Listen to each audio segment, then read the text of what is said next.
Assalamualaikum warahmatullahi wabarakatuh. Halo, apa kabar teman-teman? Berjumpa lagi dengan Fadilatul Khotimah Channel untuk belajar bersama materi P3K dengan kompetensi teknik pedagogi, yaitu teori belajar. Kita mulai dari awal ya teman-teman. Pada modul 1 kita akan belajar teori belajar, yaitu tentang teori belajar behavioristik, teori belajar kognitif, teori belajar konstruktivistik, dan teori belajar humanistik. Kita awali dari yang pertama, yaitu teori belajar behavioristik, di mana kita nanti akan membahas penjelasan tentang teori belajar behavioristik tersebut dan penerapan implikasi teori tersebut dalam pembelajaran. Teori behavioristik dikenal juga dengan teori belajar perilaku, karena analisis yang dilakukan pada perilaku yang tampak dapat diukur, dilukiskan, dan diramalkan. Belajar merupakan perubahan perilaku manusia yang disebabkan karena pengaruh lingkungannya. Behaviorisme hanya ingin mengetahui bagaimana perilaku individu yang belajar dikendalikan oleh faktor-faktor lingkungan. Artinya lebih menekankan pada tingkah laku manusia. Teori ini memandang individu sebagai makhluk reaktif yang memberi respon terhadap lingkungannya. Itu menurut Zhang pada 1986. Behavioristik memandang bahwa belajar merupakan perubahan tingkah laku sebagai akibat dari adanya interaksi antara stimulus dan respon. Robert 2014. Sehingga dapat kita pahami bahwa belajar merupakan bentuk dari suatu perubahan yang dialami peserta didik dalam hal kemampuannya untuk bertingkah laku dengan cara yang baru sebagai hasil interaksi antara stimulus dan respon. Nah, peserta didik dianggap telah melakukan belajar jika dapat menunjukkan perubahan tingkah lakunya. Contohnya, peserta didik dapat dikatakan bisa membaca jika ia mampu menunjukkan kemampuan membacanya dengan baik. Ciri dari teori ini adalah mengutamakan unsur-unsur dan bagian kecil yang bersifat mekanistis, menekankan peranan lingkungan, mementingkan pembentukan reaksi atau respon, menekankan pentingnya latihan, mementingkan mekanisme hasil belajar, mementingkan peranan, kemampuan dan hasil belajar yang diperoleh adalah munculnya perilaku yang diinginkan. Nah, pada teori belajar ini sering disebut S dan R, yaitu stimulus respon. Psikologis artinya bahwa tingkah laku manusia dikendalikan oleh ganjaran atau reward dan penguatan atau reinforcement dari lingkungan. Implikasi teori behavioristik dalam kegiatan pembelajaran yaitu tergantung pada beberapa hal seperti tujuan pembelajaran, sifat materi pembelajaran, karakteristik peserta didik, media dan fasilitas pembelajaran yang tersedia. Sehingga pembelajaran yang dirancang dan dilaksanakan berpijak pada teori behavioristik memandang bahwa pengetahuan adalah objektif, pasti, tetap, tidak berubah. Tujuan pembelajaran menurut teori behavioristik ditekankan pada penambahan pengetahuan, sedangkan belajar sebagai aktivitas mimetik yang menuntut peserta didik untuk mengungkapkan kembali pengetahuan yang sudah dipelajari dalam bentuk laporan, kuis, ataupun tes. Pada zaman modern ini, aplikasi teori behavioristik berkembang pada pembelajaran dengan PowerPoint dan multimedia. Pembelajaran dengan PowerPoint cenderung terjadi satu arah. Materi yang disampaikan dalam bentuk PowerPoint disusun secara rinci dan bagian-bagian kecil. Sementara itu, pada pembelajaran dengan multimedia, peserta didik diharapkan memiliki pemahaman yang sama dengan pengembang. Materi disusun dengan perencanaan yang rinci dan ketat dengan urutan yang jelas. Latihan yang diberikan pun cenderung memiliki satu jawaban benar. Selanjutnya kita akan belajar teori yang kedua, yaitu teori belajar kognitif. Pada teori belajar kognitif ini lebih mementingkan proses belajar daripada hasil belajarnya. Teori belajar kognitif merupakan suatu bentuk teori belajar yang sering disebut sebagai model perseptual. Menurut teori kognitif, ilmu pengetahuan dibangun dalam diri seseorang melalui proses interaksi yang berkesinambungan dengan lingkungan. Proses ini tidak terpisah-pisah, tapi melalui proses yang mengalir, bersambung, dan menyeluruh. Sinegar dan Hardini 2010. Teori ini berpandangan bahwa belajar merupakan suatu proses internal yang mencakup ingatan, retensi, pengolahan informasi, emosi, dan aspek-aspek kejiwaannya. Belajar merupakan aktivitas yang melibatkan proses berpikir yang sangat kompleks. Pandangan dari beberapa tokoh tentang teori kognitif yaitu yang pertama oleh Jean Piaget 1896-1980. Jadi proses perkembangan kognitif anak sangat berbeda dari orang dewasa, di mana anak-anak berubah melalui 4 tahap perkembangan secara otonom dan mandiri. Lalu guru harus memberikan tugas yang sesuai dengan tahap perkembangan anak dan memelihara kemandirian berpikir dan kreativitas. Sehingga tercapailah tujuan akhir dari pendidikan adalah untuk menciptakan manusia yang dapat membuat sesuatu yang baru. Menurut Piaget, proses belajar terdiri dari 3 tahap yaitu asimilasi, akomodasi, dan ekuilibrasi atau penyeimbangan.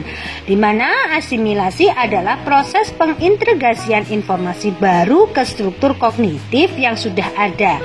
Sedangkan akomodasi adalah proses penyesuaian struktur kognitif ke dalam situasi yang baru. Sedangkan ekuilibrasi adalah penyesuaian kesinambungan antara asimilasi dan akomodasi. Nah, ini teman-teman skema 4 tahap perkembangan kognitif menurut Piaget, yaitu ada tahap yang pertama yaitu sensori motor pada usia 0 sampai 2 tahun, di mana ciri pokok dari perkembangannya adalah berdasarkan tingkah laku, langkah demi langkah. Tahap yang kedua yaitu operasional, yaitu usia 2 sampai 7 atau 8 tahun, di mana ciri pokok perkembangannya yaitu menggunakan simbol atau bahasa tanda dan konsep intuitif. Yang tahap ketiga yaitu untuk anak umur 7 sampai 12 tahun, di mana ciri pokok perkembangannya yaitu pakai aturan jelas atau logis, reversibel, dan kekekalan. Tahap yang keempat yaitu operasional formal. Ini untuk anak usia 11 sampai 18 tahun, di mana ciri pokok perkembangannya adalah hipotesis, abstrak, deduktif dan induktif, logis dan probabilitas.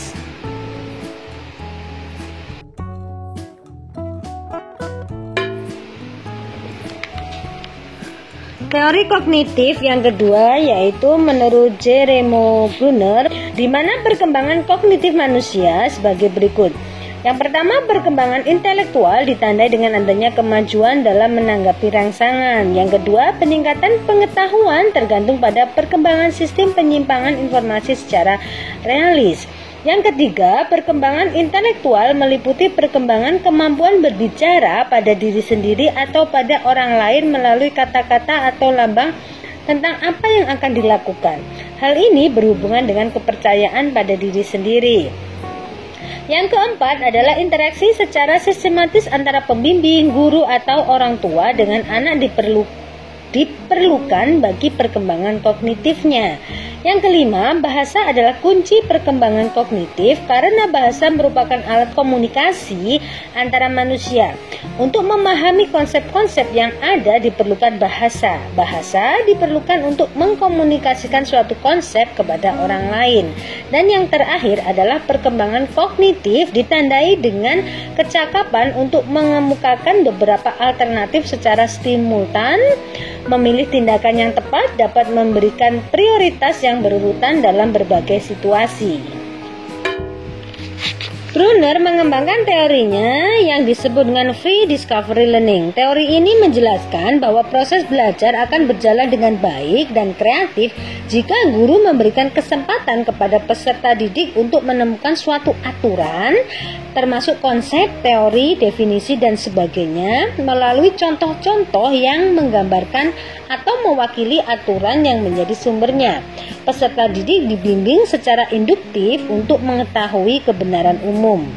Menurut Brunner, perkembangan kognitif seseorang terjadi melalui 3 tahapan yang ditentukan oleh cara melihat lingkungannya, yaitu enaktif, ikonik, dan simbolik.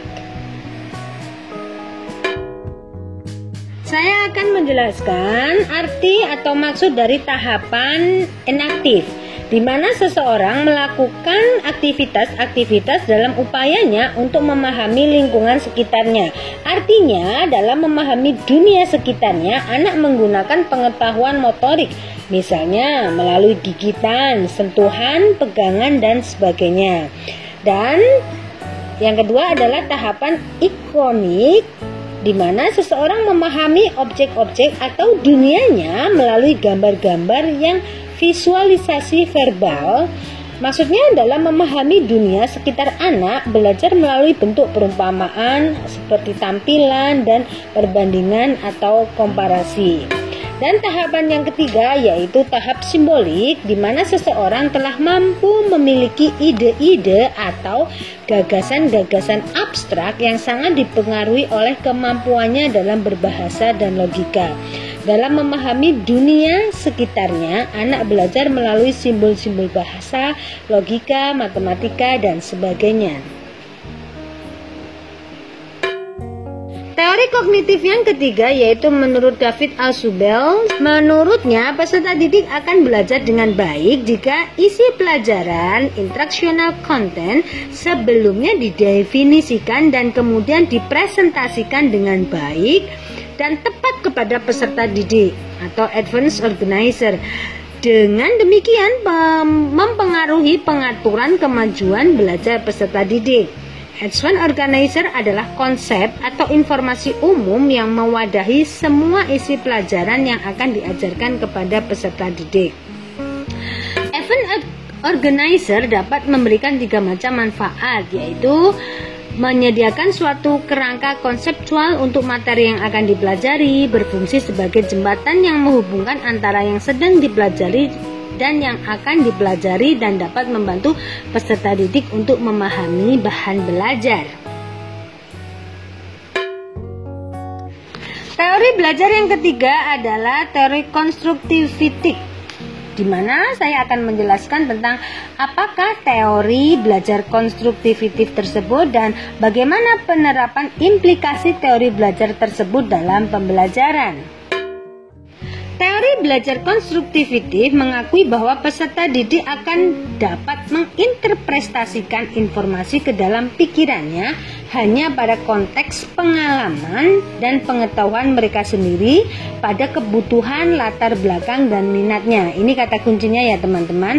Selanjutnya, guru dapat membantu peserta didik mengkonstruksi pemahaman representasi fungsi konseptual dunia eksternal. Sedangkan inti dari teori belajar konstruktivitik ini adalah penggunaan alat berpikir seseorang yang tidak dapat dilepaskan dari pengaruh lingkungan sosial budayanya. Lingkungan sosial budaya akan menyebabkan semakin kompleksnya kemampuan yang dimiliki oleh setiap individu. Pada teori belajar ini meliputi 3 konsep utama, yaitu hukum genetik tentang perkembangan, zona perkembangan proksimal, dan mediasi. Implikasi teori belajar konstruktivitif dalam pembelajaran yaitu jika dikaitkan dengan proses pembelajaran modern adalah berkembangnya pembelajaran dengan web atau web learning dan pembelajaran melalui sosial media atau social media learning. Bahwa penjelasan pada abad ke-21 telah banyak mengalami perubahan, integrasi internet dan sosial media memberikan perspektif baru dalam pembelajaran. Teori Teori belajar yang keempat yaitu teori belajar humanistik, di mana proses belajar harus dimulai dan ditujukan untuk kepentingan memanusiakan manusia itu sendiri. Ini kata kuncinya ya teman-teman untuk teori belajar humanistik. Pokok dalam teori humanistik yaitu Bloom dan Caldwell, di mana tujuan belajar yang dikemukakannya dirangkum dalam 3 kawasan yang biasa disebut dengan taksonomi Bloom secara ringkas. Ketiga kawasan taksonomi Bloom tersebut sebagai berikut, yaitu kawasan kognitif, kawasan afektif, dan kawasan psikomotor. Akan menjelaskan tentang kawasan yang pertama yaitu kawasan kognitif, di mana terdapat 6 tingkatan pada kawasan ini, yaitu yang pertama mengingatkan ingatan atas materi yang disajikan dalam bentuk yang sama diajarkan. Yang kedua yaitu mengerti, artinya mampu membangun arti dari pesan pembelajaran termasuk komunikasi lisan, tulisan maupun grafis. Yang ketiga yaitu memakai, maksudnya menggunakan prosedur untuk mengerjakan latihan maupun memecahkan masalah. Yang keempat yaitu menganalisis, di mana memecahkan bahan-bahan ke dalam unsur-unsur pokoknya dan menentukan bagaimana bagian-bagian saling membutuhkan satu sama lain dan kepada seluruh struktur. Yang kelima yaitu menilai, membuat pertimbangan berdasarkan kriteria standar tertentu. Dan yang terakhir yaitu yang keenam, mencipta, membuat suatu pokok yang baru dengan mengatur kembali unsur-unsur atau bagian-bagian ke dalam suatu pola atau struktur yang belum pernah ada. Yang B atau kawasan afektif. Pada kawasan afektif terdiri dari 5 tingkatan, yaitu yang pertama penerimaan atau receiving, yaitu meliputi kesadaran akan adanya sesuatu, ingin menerima dan memperhatikannya. Yang kedua, pemberian respon atau biasa disebut dengan responding, meliputi sikap ingin merespons, puas dalam memberi respon. Yang ketiga, pemberian nilai atau penghargaan, valuing, yaitu meliputi penerimaan terhadap suatu nilai, memilih sistem nilai yang disukai dan memberikan komitmen untuk menggunakan nilai tertentu. Yang keempat yaitu pengorganisasian atau organization, meliputi menghubungkan nilai-nilai yang dipercayainya. Dan yang kelima yaitu karakterisasi atau characterization, meliputi menjadikan nilai-nilai sebagai bagian pola hidupnya. Kawasan yang ketiga yaitu kawasan psikomotor, di mana terdapat 5 tahapan. Yang pertama yaitu peniruan, yaitu kemampuan mengamati gerak. Yang kedua, penggunaan atau kemampuan mengikuti pengarahan gerakan, pilihan, dan pendukung. Yang ketiga, ketepatan, kemampuan memberikan respon atau melakukan gerak dengan benar. Yang keempat, perangkaian, kemampuan melakukan beberapa gerakan sekaligus dengan benar. Dan yang kelima yaitu naturalisasi, yaitu melakukan gerakan secara rutin dengan menggunakan energi fisik dan psikis yang minimal.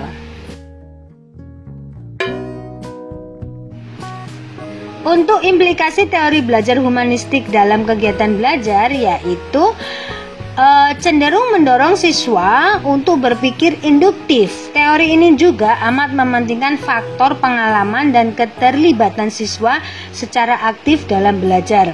Semua komponen pendidikan termasuk tujuan pendidikan diarahkan pada terbentuknya manusia yang ideal. Manusia yang dicita-citakan yaitu manusia yang mampu mencapai aktualisasi diri. Untuk itu sangat perlu diperhatikan bagaimana perkembangan peserta didik dalam mengaktualisasikan dirinya, pemahaman terhadap dirinya, serta realisasi terhadap dirinya. Nah, itulah tadi teman-teman pembahasan tentang modul 1, yaitu tentang teori belajar yang terdiri dari 4 teori belajar. Semoga bermanfaat untuk kita bersama. Terima kasih. Wassalamualaikum warahmatullahi wabarakatuh.